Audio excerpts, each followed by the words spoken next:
Central యూనివర్సిటీకి సంబంధించి మరి వారు రీట్వీట్ చేసేది సమితా సిబర్వాల్ గారు చేయడం జరిగింది. ఆమె అందుకే చెప్పింది క్లియర్గా ఏం చెప్పిందంటే, నేను పంపించే రీట్వీట్ చేసింది అక్కడ ఉన్నటువంటి ప్రాక్టికల్గా వాస్తవంగా ఉన్నదాన్ని చేశానని చెప్పారు. కాకపోతే నోటీసు మాకే ఒక్కరు ఇచ్చారు కాబట్టి ఒక సీనియర్ ఐఏఎస్ ఆఫీసరు, అదేవిధంగా చీఫ్ సెక్రటరీ గారిని మీరు చూసారు, మన సుప్రీంకోర్టు కూడా జైలుకు పోతారా అన్నారు.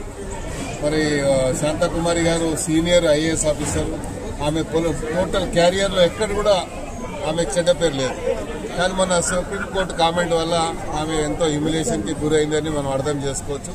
ఎందుకంటే ఒక మంచి హానెస్ట్ ఆఫీసర్కి ఇలాంటి చివాట్లు రావడం అనేది బాధాకరంగా, మాకు కూడా బాధాకరంగా ఉంది. ఎందుకంటే ఆమె పూర్తి క్యారియర్లో ఎక్కడ కూడా ఆమెకు ఒక చిన్న మచ్చ కూడా లేకుండా ఆమె పనిచేసుకుంటూ వచ్చాది. అదేవిధంగా సబర్వాల్ గారు కూడా చాలా హానెస్ట్ ఆఫీసర్, ఆమె కూడా స్మితా సబర్వాల్ కూడా. మరి ఆమె ఉన్న వాస్తవాన్ని రీట్వీట్ చేసింది తప్ప ఏదో గవర్నమెంట్ చేసిందని నేను భావించడం లేదు, గవర్నమెంట్ ఉద్దేశపూర్వకంగా బ్లేమ్ చేసిందని నేను భావించడం లేదు.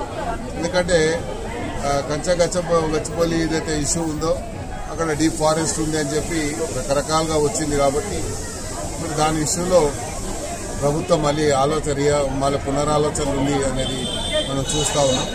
సంతోషంగా, ఎందుకంటే సెంట్రల్ యూనివర్సిటీ ఆ పరిధిని, ఆ యొక్క శాంటిటీని కాపాడాలి కాబట్టి ప్రభుత్వం అలా ఆలోచిస్తుందని నేను భావిస్తాను.